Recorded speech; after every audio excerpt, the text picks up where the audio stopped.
Hello दोस्तों, आप सभी का स्वागत है हमारी आज की वीडियो में। दोस्तों, जैसा कि आप सभी को पता है, मैं डेली क्लास लेता हूं और दोस्तों इस समय हमारी इतिहास की क्लास चल रही है। तो दोस्तों, अगर आप सभी में से कोई क्लास नहीं ले रहा है इतिहास की तो वो ले लेना, क्योंकि हम इस समय वर्तमान में जो पढ़ रहे हैं वो पढ़ रहे हैं मध्यकालीन भारत। हम मध्यकालीन भारत पढ़ रहे हैं और मध्यकालीन भारत में हमने अब तक देख लिया है, हमने तुगलक वंश शुरू कर दिया है। तो दोस्तों उसको देख लेना। और जो आज की हमारी क्लास है वो आज की हमारी क्लास है एमसीक्यू टाइप में। एमसीक्यू टाइप है और हमने 25 क्वेश्चन लिए हैं। 25 क्वेश्चन लिए हैं जो एग्ज़ाम में सीधे सीधे पूछे जाते हैं, और ये हमने वो क्वेश्चन लिए हैं जो एग्ज़ाम में पहले आ चुके हैं। तो दोस्तों, आप सभी ने अगर क्लास नहीं देखी हो तो क्लास देख लेना, आपको लिंक डिस्क्रिप्शन में मिल जाएगा। तो दोस्तों, हम इस क्लास को शुरू करते हैं। सबसे पहले हम देख लें मोटिवेशन कोट। कोशिश हमेशा आखिरी सांस तक करनी चाहिए, या तो लक्ष्य हासिल होगा या अनुभव। हमको कोशिश तब तक करते रहना चाहिए जब तक हमको मंजिल ना मिल जाए। या तो हमको मंजिल मिली जाएगी, अगर मंजिल नहीं मिलेगी तो हमको अनुभव हो जाएगा कि हम उस चीज़ में इतनी महारत हासिल कर लेंगे कि हम उस चीज़ के बारे में आगे नेक्स्ट लोगों को बता सकें। अब वो अलग बात है, किस्मत की बात है कि हमको मंजिल मिलती है या नहीं मिलती। तो दोस्तों, इसी के अनुसार हम शुरू करते हैं आज का पहला क्वेश्चन के द्वारा अपनी क्लास को शुरू करते हैं। पहला क्वेश्चन है, कांग्रेस के पहले अधिवेशन की अध्यक्षता किसने की थी? Option A Dadabhai Nehru ji, option B Bhimesh Chandra Banerjee, option C George Yule, option D Badruddin Tyabji. और दोस्तों, आपको हर क्वेश्चन करने के लिए 5 से 6 सेकंड का टाइम मिलेगा। दोस्तों, सबसे पहले हम देखते हैं कांग्रेस का जो स्थापना हुई थी वो कब हुई थी। तो जो कांग्रेस की स्थापना हुई थी वो हुई थी 1885 ईस्वी में। और ये जो लॉर्ड डफरिन थे उस समय के, डफरिन जो गवर्नर, भारत का गवर्नर जनरल था, उसने कराई थी। और इसकी स्थापना की गई थी ए.ओ. ह्यूम के द्वारा। ए.ओ. ह्यूम के द्वारा इसकी स्थापना की गई थी। और इसकी स्थापना कहाँ, पहला अधिवेशन जो हुआ था वो हुआ था बम्बई के अंदर। इसका पहला अधिवेशन हुआ था, इसका अधिवेशन हुआ था पहला बम्बई के अंदर। और इसकी स्थापना जो की थी वो की थी ए.ओ. ह्यूम के द्वारा।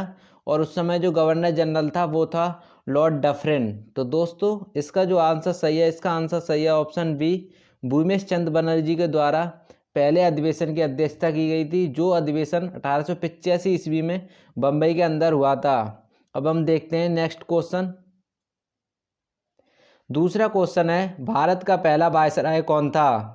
Option A Lord Cornwallis, option B William Bentinck, option C Lord Canning, option D Robert Clive.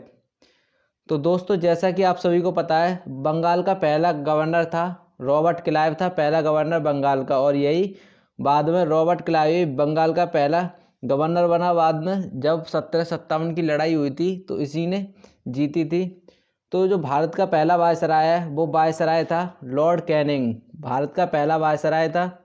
और विलियम बेंटिंग जो था वो भारत का पहला गवर्नर जनरल था। तो इसके बाद देखते हैं हम नेक्स्ट क्वेश्चन। नेक्स्ट क्वेश्चन है, लखनऊ से विद्रोह करने वाला शासक कौन था? लखनऊ से विद्रोह करने वाला कौन था? इसमें पूछा गया है कि लखनऊ से 1857 की जो क्रांति हुई थी, 1857 की क्रांति हुई थी, उसमें लखनऊ से किसने विद्रोह किया था, इसमें पूछा गया है। तो झांसी से तो किया था रानी लक्ष्मीबाई ने, झांसी से विद्रोह करने वाली थी रानी लक्ष्मीबाई।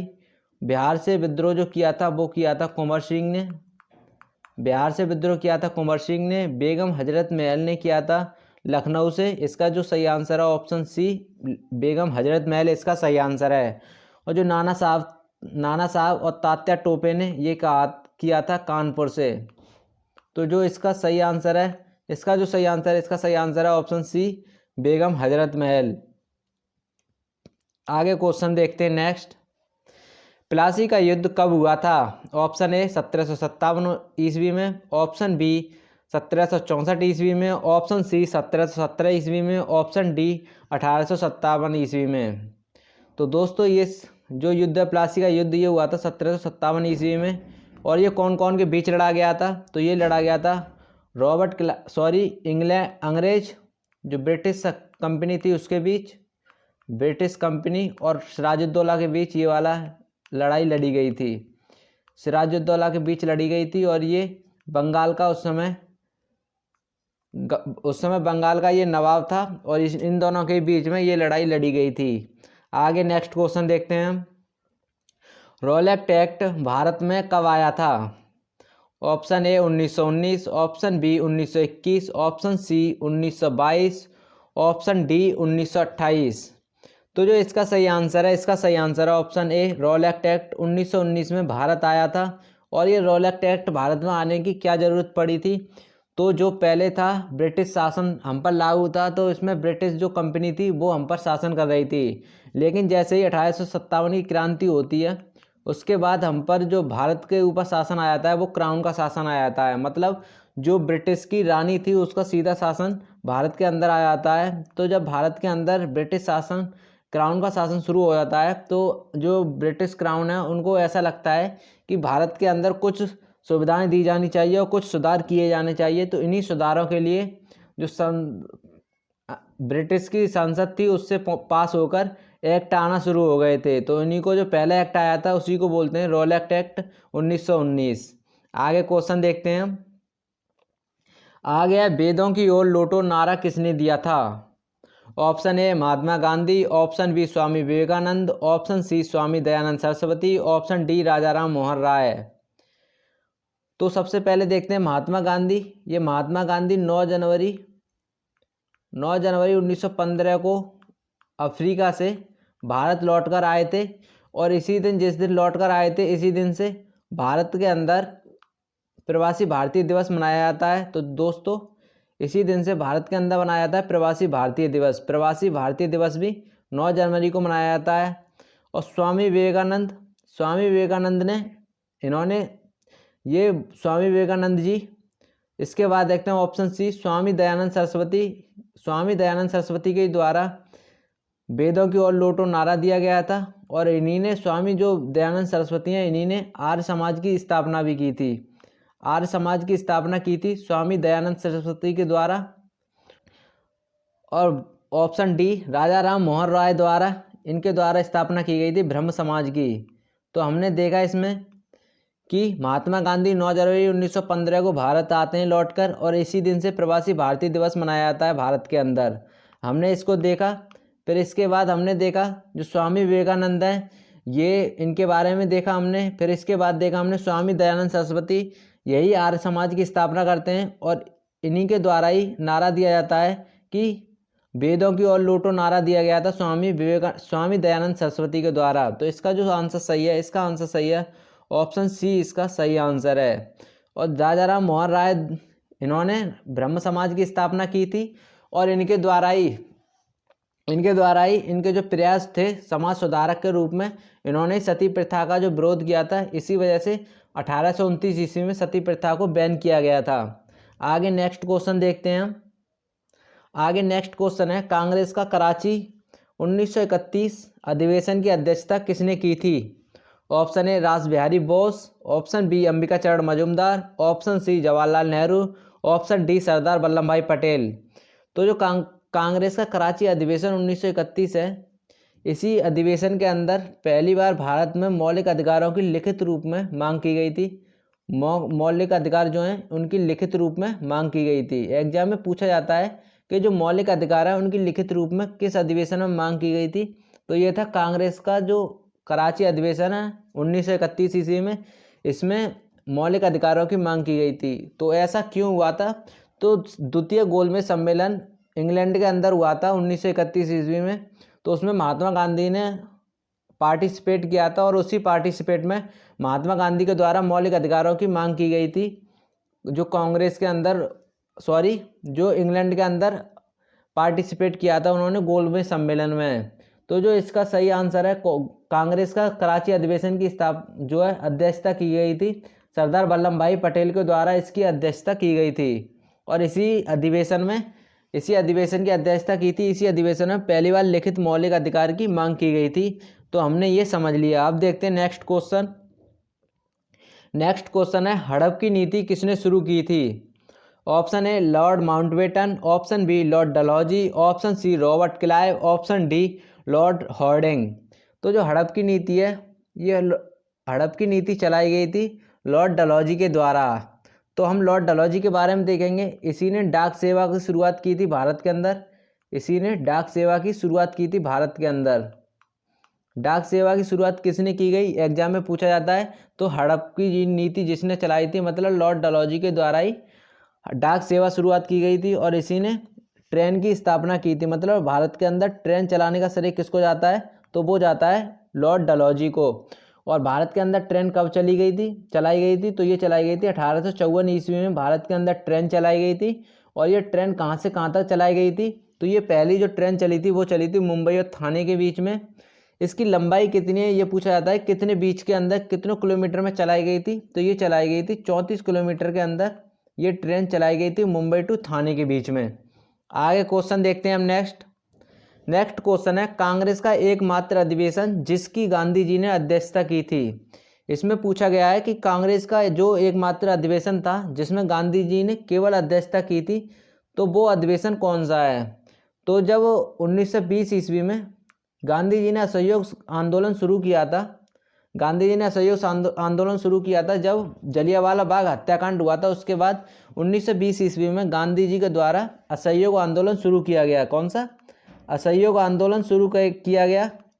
लेकिन जो भारत के क्रांतिकारी थे उनके द्वारा 1922 ईस्वी में जो 1922 ईस्वी में चौरी चौरा कांड किया गया। उसी के बाद जो गांधी जी हैं असहयोग आंदोलन गांधी जी ने 1922 ईस्वी में वापस ले लिया गया।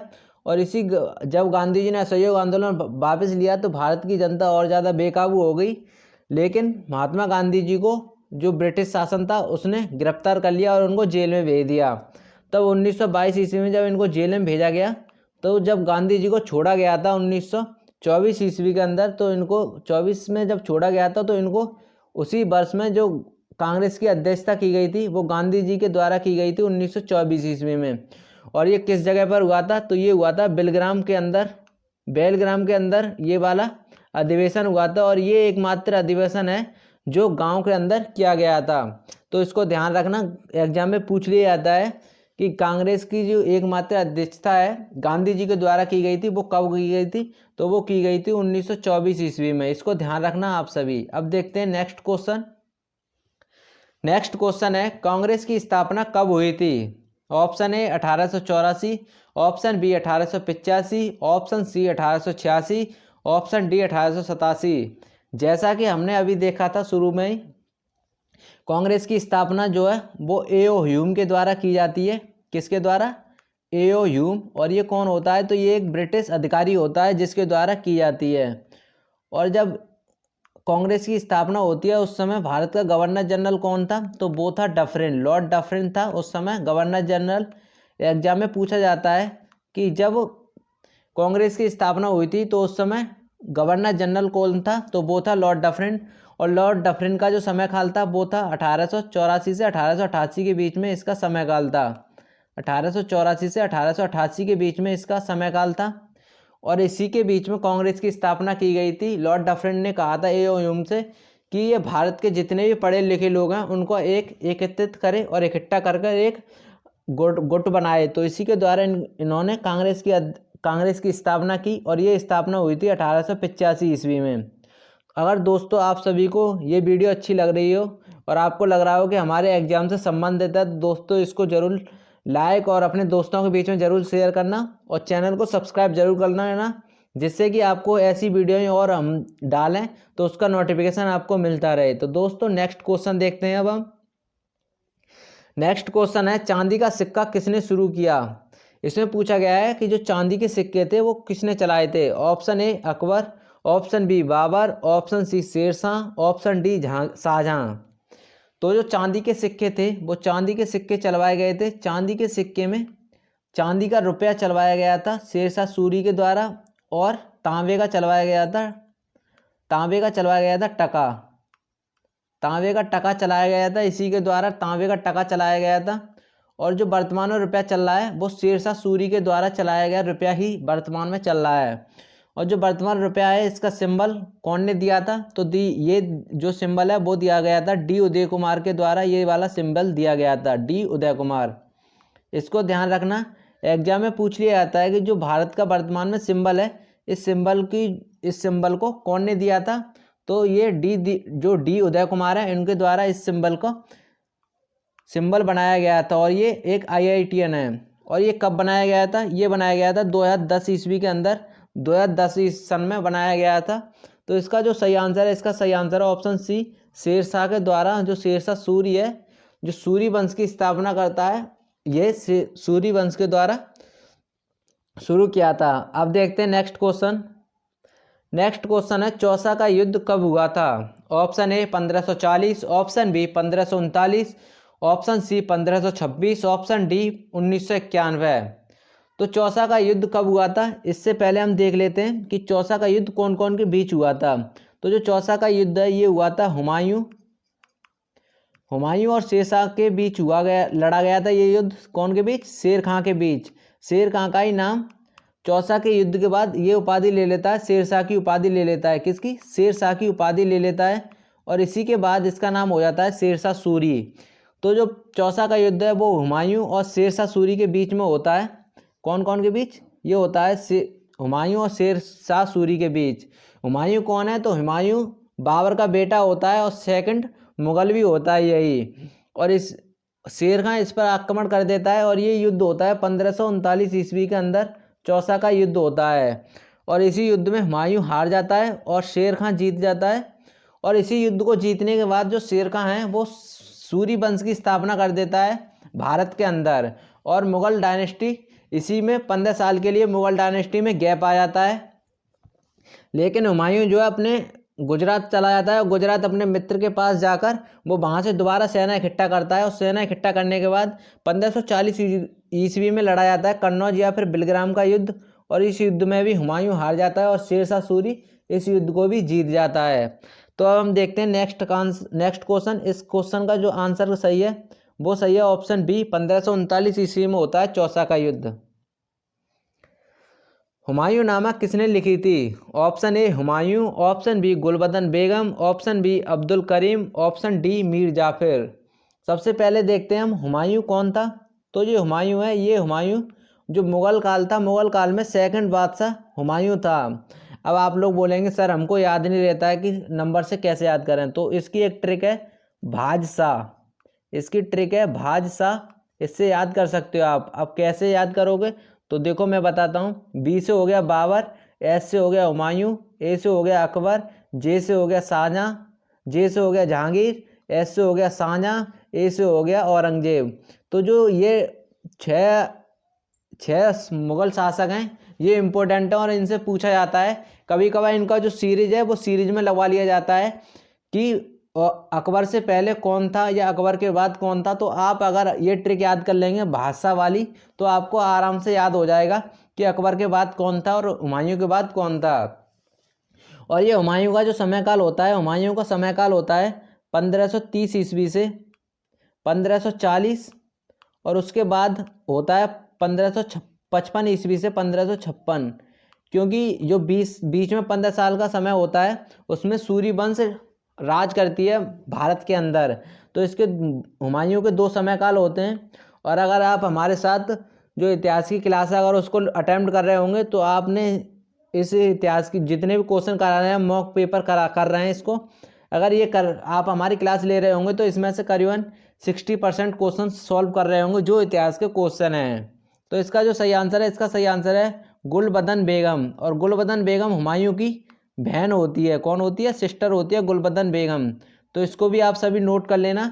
हुमायूं की जो सिस्टर है गुलबदन बेगम, इसी के द्वारा हुमायूं नामा लिखी जाती है। आगे क्वेश्चन देखते हैं हम। आगे क्वेश्चन है जीटी रोड किसने बनवाया था? Option A Sher Shah, option B Akbar, option C Shah Jahan, option D Mir Jafar. तो जो जीटी रोड है, जीटी रोड का निर्माण किसने कराया था? इससे पहले हम जानने से पहले हम देखेंगे कि जीटी रोड का पुराना नाम क्या था। तो जो इसका नाम पुराना नाम था, इसका नाम था शेरशाह सूरी मार्ग। इसका पुराना नाम था शेरशाह सूरी मार्ग, इसका पुराना नाम था। अब इसका नाम कौन ने जीटी रोड कराया? तो ये 1839 ईस्वी में 1839 ईस्वी में ये कराया गया था। लॉर्ड ऑकलैंड के द्वारा इसका नाम चेंज कराया गया था। शेरशाह सूरी मार्ग का नाम 1839 ईस्वी में लॉर्ड ऑकलैंड। आप सभी नोट बना लेना और इसको लिखते चलना। लॉर्ड ऑकलैंड के द्वारा इसका जो है जीटी रोड, शेरशाह सूरी मार्ग से जीटी रोड इसका नाम परिवर्तन किया गया था। अब क्वेश्चन पूछा गया है कि जीटी रोड किसने बनवाया था, तो ये शेरशाह सूरी के द्वारा बनवाया गया था और ये सूरी वंश का संस्थापक भी था और इसी ने हुमायूं को हराया था भारत के अंदर। अब नेक्स्ट क्वेश्चन देखते हैं हम। नेक्स्ट क्वेश्चन है मनसबदारी प्रथा किसने शुरू की थी। Option A Babur, option B Akbar, option C Sher Khan, option D Sikandar Lodi. तो मनसबदारी प्रथा, सबसे पहले हम मनसबदारी प्रथा के बारे में ही समझते हैं कि मनसबदारी प्रथा क्या थी। तो जो मनसबदारी प्रथा थी ये हमने मंगोल से ली थी, मतलब ये मंगोलियन एक प्रथा थी जिसको अकबर के द्वारा भारत में लागू किया गया था। किसने, तो ये अकबर ने शुरू की थी। अब इसमें अकबर का समयकाल देख लेते हैं। तो अकबर का जो समयकाल है वो है 1556 ईस्वी से 1605 ईस्वी के अंदर इसका समयकाल है। और एग्जाम में पूछा जाता है कि अकबर ने ही जो 1576 ईस्वी में हल्दी घाटी का युद्ध होता है वो भी अकबर के द्वारा लड़ा जाता है, तो इसको ध्यान रखना। अब देखते हैं नेक्स्ट क्वेश्चन हम। नेक्स्ट क्वेश्चन है बुलंद दरवाज़ा कहाँ बनवाया गया था। सॉरी, क्वेश्चन है बुलंद दरवाज़ा कहाँ बनवाया था अकबर ने, मतलब इसमें पूछा है जो अकबर ने बुलंद दरवाजे का निर्माण कराया था वो कहाँ पर कराया था। तो सबसे पहले हम ये देखते हैं कि बुलंद दरवाजे का निर्माण क्यों कराया था अकबर ने। तो अकबर गया था 1572 ईस्वी के अंदर। 1572 ईस्वी में ये गुजरात अभियान पर गया था अकबर। कब गया था, तो ये गया था 1572 ईस्वी के अंदर गुजरात अभियान पर। और जब गुजरात से लौटा तो इसने ही सबसे पहले तो अपनी राजधानी फतेहपुर सीकरी, आगरा से फतेहपुर सीकरी शिफ्ट की। फिर फतेहपुर सीकरी जब राजधानी शिफ्ट हो गई तो 1573 ईस्वी में ही इसने फतेहपुर सीकरी के अंदर ही बुलंद दरवाजे का निर्माण कराया। किसका, बुलंद दरवाजे का निर्माण कराया था फतेहपुर सीकरी में। तो इसका जो सही आंसर है, इसका सही आंसर है ऑप्शन सी, फतेहपुर सीकरी। अगर आप सभी हमारे साथ इतिहास की क्लास में जुड़े होंगे तो आप इन सवालों को बहुत ही आसानी से कर पा रहे होंगे। अब देखते हैं नेक्स्ट क्वेश्चन दोस्तों।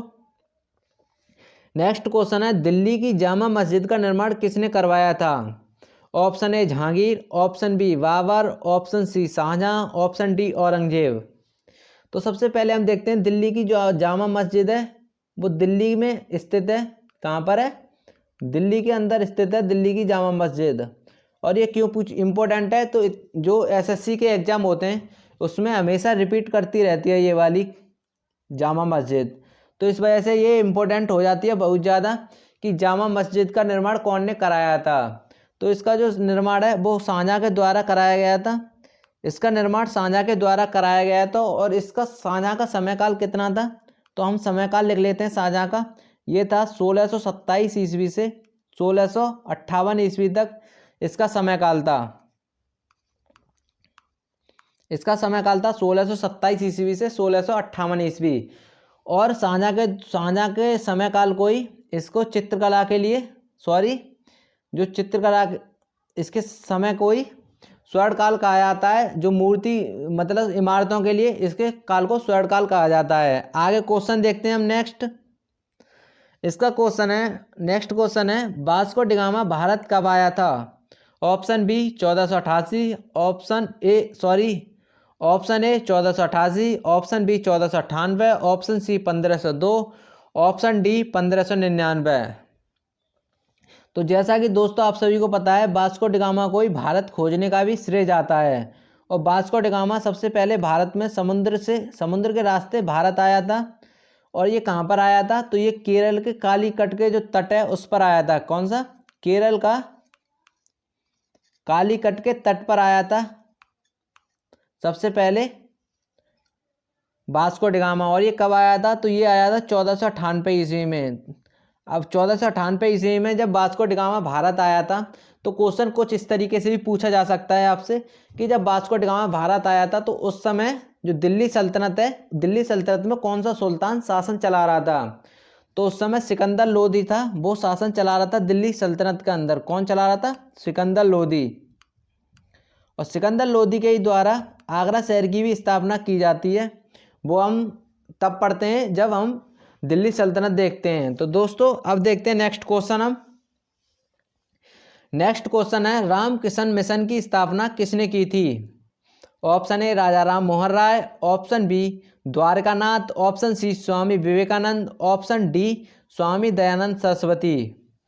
तो इसका सही आंसर है, पहले आंसर बताने से पहले मैं इसके बारे में जो ऑप्शन है उनको डिटेल कर दूं। तो राजा राम मोहन राय ये करते हैं ब्रह्म समाज की स्थापना, जैसा कि हमने पहले क्वेश्चन में देखा था, ब्रह्म समाज की स्थापना करते हैं राजा राम मोहन राय। और द्वारकानाथ का संबंध है प्रार्थना समाज से, संबंध है द्वारकानाथ का प्रार्थना समाज से। और जो स्वामी विवेकानंद जी हैं ये जो स्थापना करते हैं वो करते हैं आर्य समाज की, नहीं सॉरी, स्वामी विवेकानंद के द्वारा की जाती है, स्थापना की जाती है रामकृष्ण मिशन की। इसका जो सही आंसर है ऑप्शन सी रामकृष्ण, स्वामी विवेकानंद के द्वारा की जाती है रामकृष्ण मिशन की। और आगे क्वेश्चन ऑप्शन देखते हैं हम, ऑप्शन डी स्वामी दयानंद सरस्वती। तो स्वामी दयानंद सरस्वती के द्वारा ही आर्य समाज की स्थापना की जाती है। किसकी? आर्य समाज की स्थापना की जाती है। दोस्तों हम इतना डिटेल में पढ़ रहे हैं, आपको ज़रूर समझ में आना चाहिए ये, और समझ में ज़रूर आ रहा होगा। अगर समझ में आ रहा हो तो इसको वीडियो को लाइक ज़रूर कर देना और चैनल को सब्सक्राइब जरूर कर लेना, क्योंकि नया नया यूट्यूब चैनल है तो प्लीज़ आप सभी के सपोर्ट की बहुत ज़्यादा ज़रूरत है दोस्तों। अब देखते हैं हम नेक्स्ट क्वेश्चन। नेक्स्ट क्वेश्चन है ड्रेन ऑफ वेल्थ थ्योरी किसने दी थी? ये एक बुक है जो ड्रेन ऑफ वेल्थ थ्योरी भी है और ये एक बुक भी है, इसका नाम भी है बुक का। तो एग्जाम में कुछ इस तरीके से भी पूछ लिया जाता है कि ड्रेन ऑफ वेल्थ जो थ्योरी है ये बुक कौन की है? तो ये जो बुक है ये बुक है दादा भाई नेहरू की, ये बुक है ड्रेन ऑफ वेल्थ थ्योरी। तो जो इसका सही आंसर है, इसका सही आंसर है ऑप्शन बी दादा भाई नेहरू जी। हमने देख लिया सरदार वल्लभ भाई पटेल के बारे में देखा था। स्टैचू ऑफ यूनिटी कहाँ पर है? ये भी गुजरात के अंदर है statue of unity, statue of unity. और ये किस नदी के किनारे स्थित है? तो ये नदी है नर्मदा नदी के किनारे स्थित है स्टैचू ऑफ यूनिटी। और इसी नर्मदा नदी पर स्टैचू ऑफ यूनिटी से थोड़ा सा ऊपर ही सरदार सरोवर बांध है। कौन सा? सरदार सरोवर बांध भी इसी से थोड़ा सा ऊपर है। ये भी ध्यान रखना, क्वेश्चन पूछ लिया जाता है कि स्टैचू ऑफ यूनिटी से जो ऊपर बांध है उस बांध का नाम क्या है। तो अब देखते हैं दोस्तों नेक्स्ट क्वेश्चन। तो दोस्तों नेक्स्ट क्वेश्चन है हमारा, महालबाड़ी व्यवस्था किसने लगाई थी? Option A Lord Cornwallis, option B Munro और Captain Read, option C Lord Canning, option D Lord Hasting. तो जो महालबाड़ी व्यवस्था है वो कौन के द्वारा लगाई गई थी? तो ये जो कैप्टन मुनरो और कैप्टन रीड है इनके द्वारा महालबाड़ी व्यवस्था लगाई गई थी। और स्थायी बंदोबस्त कौन के द्वारा लगाया गया था? तो ये लगाया था कॉर्नवालिस के द्वारा। स्थायी बंदोबस्त लगाया गया था कॉर्नवालिस के द्वारा, स्थायी बंदोबस्त लगाया गया था कॉर्नवालिस के द्वारा। और इसका जो सही आंसर है, इसका सही आंसर है ऑप्शन बी मुनरो और कैप्टन रीड। अब देखते हैं नेक्स्ट क्वेश्चन। क्वेश्चन है बक्सर का युद्ध कब हुआ था? Option A 1757, option B 1764, option C 1761, option D 1857। तो दोस्तों जैसा हमने देखा था 1757 ईस्वी में होता है बक्सर 1757 ईस्वी में होता है प्लासी का युद्ध। और उसके बाद 1764 ईस्वी में ही होता है बक्सर का युद्ध। और ये युद्ध कौन कौन के बीच लड़ा जाता है? तो ये लड़ा जाता है ब्रिटिश सेना और भारत के 3 नवाब। कौन? एक तो था सिराजुद्दौला, कौन था? एक था शुजाउद्दौला और एक था मीर कासिम, और तीसरा था जो भारत का बादशाह था उस समय वो, और अंग्रेजों की तरफ से लड़ रहा था, ब्रिटिश सेना थी अंग्रेजों की तरफ से। तो इसका जो सही आंसर है, इसका सही आंसर है ऑप्शन बी 1764 ईस्वी में बक्सर का युद्ध हुआ था। आगे नेक्स्ट क्वेश्चन देखते हैं हम। नेक्स्ट क्वेश्चन है अंग्रेजों ने अपनी पहली स्थायी फैक्ट्री कहाँ लगाई थी? तो क्वेश्चन पूछा जाता है कि अंग्रेजों के द्वारा जो पहली स्थायी फैक्ट्री लगाई गई थी वो कहाँ पर लगाई गई थी, क्वेश्चन पूछ लिया जाता है।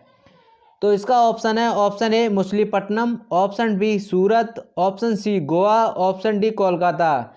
तो पहले हम इसको समझने से पहले हम अस्थाई फैक्ट्री को समझते हैं कि सबसे पहले जो अस्थाई फैक्ट्री है वो कहाँ पर लगाई गई थी। तो जो अस्थाई फैक्ट्री है वो लगाई गई थी मछलीपट्टनम में। कहाँ पर? मछलीपट्टनम के अंदर लगाई गई थी पहली अस्थाई फैक्ट्री। और कि कब लगाई गई थी? ये लगाई गई थी 1611 ईस्वी में। कभी कभार सन भी पूछ लेता है कि जो पहली अस्थाई फैक्ट्री लगाई गई थी मछलीपट्टनम में वो कब लगाई गई थी? वो लगाई गई थी 1911 ईस्वी के अंदर। और जब ये मछलीपट्टनम पहली फैक्ट्री लगाई गई थी अस्थाई, तो उस समय जो मुगल काल में जो बादशाह था वो कौन था, ये भी क्वेश्चन पूछ लिया जाता है। तो उस समय जो बादशाह था वो था जहांगीर। उस समय जहांगीर बादशाह था। इसका जो उस समय जब ये पहली फैक्ट्री लगाई गई थी उस समय जो बादशाह था वो था जहांगीर। हमने देखा था अभी बादशाह, क्या देखा था हमने, बादशाह।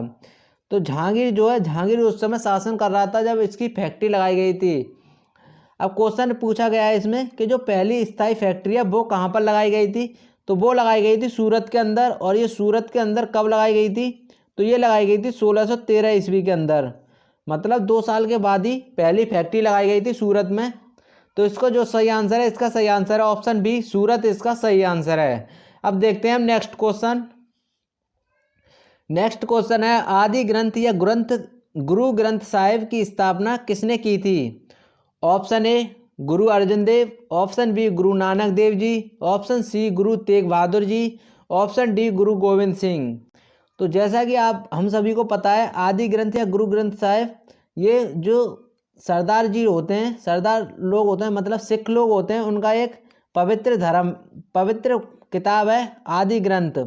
और इस आदि ग्रंथ में क्या है, तो इस आदि ग्रंथ में 10 जो गुरु हैं उन 10 गुरुओं की वाणियाँ हैं। और जो हमारे इतिहास में महान महान गुरु रहे हैं, जैसे कबीर हैं, कबीर के कभी दुआ वगैरह और रहीमदास वगैरह हैं, इनकी इसमें वाणियाँ हैं जो आदि ग्रंथ है। तो इसमें पूछा गया है आदि ग्रंथ या गुरु ग्रंथ साहिब की स्थापना किसने की थी। तो जो इसकी सही आंसर है, इसका सही आंसर है ऑप्शन ए, गुरु अर्जुन देव जी के द्वारा इसकी स्थापना की गई थी। अब देखते हैं हम नेक्स्ट क्वेश्चन। तो दोस्तों ये था जहाँ आज के हमारे प्रश्न थे, 25 क्वेश्चन थे आज के हमारे 25 प्रश्न थे। और दोस्तों आपने इन 25 प्रश्न में से कितने सही किए हैं हमको कमेंट बॉक्स में ज़रूर बताना। और आपने अगर कितने गलत किए वो भी बताना। अगर आप हमारी जो इतिहास की क्लास चल रही है अगर आप उसको ले रहे होंगे तो आपने इसमें से मेरे हिसाब से कम 50% जो सवाल हैं वो सही किए होंगे। तो हम देखते हैं अब दिल्ली सल्तनत, हमारा आज का टॉपिक है रिवीजन वाला। इसमें हम देखते हैं दिल्ली सल्तनत का सबसे छोटा समयकाल खिलजी वंश का था, सबसे छोटा समयकाल। इसके बाद देखते हैं प्रथम मुस्लिम आक्रमण भारत पर हुआ था, तो ये हुआ था 712 ईस्वी के अंदर। और ये किया गया था मोहम्मद जो बिन कासिम है उसके द्वारा 712 ईस्वी में प्रथम मुस्लिम आक्रमण भारत पर किया गया था। अब नेक्स्ट है भारत में मुस्लिम शासन की शुरुआत हुई थी। तो जो तराइन का द्वितीय युद्ध होता है 1192 ईस्वी में, इसमें जो मोहम्मद गौरी है पृथ्वीराज चौहान को हरा देता है और इसी में भारत के अंदर मुस्लिम शासन की शुरुआत हो जाती है। इसके बाद देखते हैं सिरी के किले का निर्माण किसने कराया था। तो जो सिरी का किला है ये कराया गया था अलाउद्दीन खिलजी के द्वारा, इसका निर्माण कराया गया था। और अलाउद्दीन खिलजी ही जलालुद्दीन फिरोज खिलजी का भतीजा होता है और दामाद भी होता है। और खिलजी वंश की जो स्थापना करता है जलालुद्दीन फिरोज खिलजी, उसी का ये भतीजा होता है जलालुद्दीन फिरोज खिलजी। और इसी के द्वारा सिरी के किले का निर्माण कराया जाता है। आगे देखते हैं पहला अफगानी वंश कौन सा था। तो वो पहला अफगानी वंश था लोधी वंश। और उसके बाद दूसरा अफगानी वंश था जो सूरी वंश देखा था हमने अभी, शेरशाह सूरी उसकी स्थापना करता है, वो था दूसरा अफगानी वंश। अब नेक्स्ट है भारत की पहली मस्जिद कौन सी है। तो ये है कुब्बत उल इस्लाम। कौन सी मस्जिद है, कुब्बत उल इस्लाम। और ये कहाँ पर है, तो ये दिल्ली के अंदर स्थित है। कहाँ पर, दिल्ली के अंदर स्थित है कुब्बत उल इस्लाम। इसका निर्माण किसने कराया था। तो इसका निर्माण जो कराया था वो कराया गया था कुतुबुद्दीन ऐबक के द्वारा 1194 ईस्वी के अंदर। ये भी ध्यान रखना, इसका निर्माण कराया गया था 1194 ईस्वी में दिल्ली के अंदर कराया गया था कुतुबुद्दीन ऐबक के द्वारा कुब्बत उल इस्लाम का। अब नेक्स्ट देखते हैं जोधपुर अभिलेख का संबंध किससे है। तो ये जोधपुर अभिलेख का जो संबंध है वो है मोहम्मद बिन तुगलक से। और ये तुगलक वंश का सेकंड सुल्तान होता है मोहम्मद बिन तुगलक। तो इसका जो सही आंसर है, इसका सही आंसर है ऑप्शन जोधपुर मोहम्मद बिन तुगलक। तो दोस्तों ये थी आज की हमारी क्लास। आपको ओवरऑल क्लास कैसी लगी। अगर क्लास अच्छी लगी हो तो सबसे पहले तो दोस्तों आप हमारे चैनल को सब्सक्राइब जरूर कर लेना। अगर अभी तक सब्सक्राइब नहीं किया है तो हमारे चैनल को सब्सक्राइब जरूर कर लेना, क्योंकि हाथ जोड़ के आपसे विनती है हमारे चैनल को सब्सक्राइब जरूर करना और बेल आइकन को ऑन कर लेना, जिससे कि आपको सभी नोटिफिकेशन आसानी से मिल जाएं ऐसी वीडियो के। तो दोस्तों मैं आशा करता हूं आप सभी को अच्छा समझ में आया होगा। हम ऐसी वीडियो में मिलते हैं आपको नेक्स्ट। तो दोस्तों जब तक के लिए मैं अलविदा मांगता हूँ। जय हिंद और जय भारत।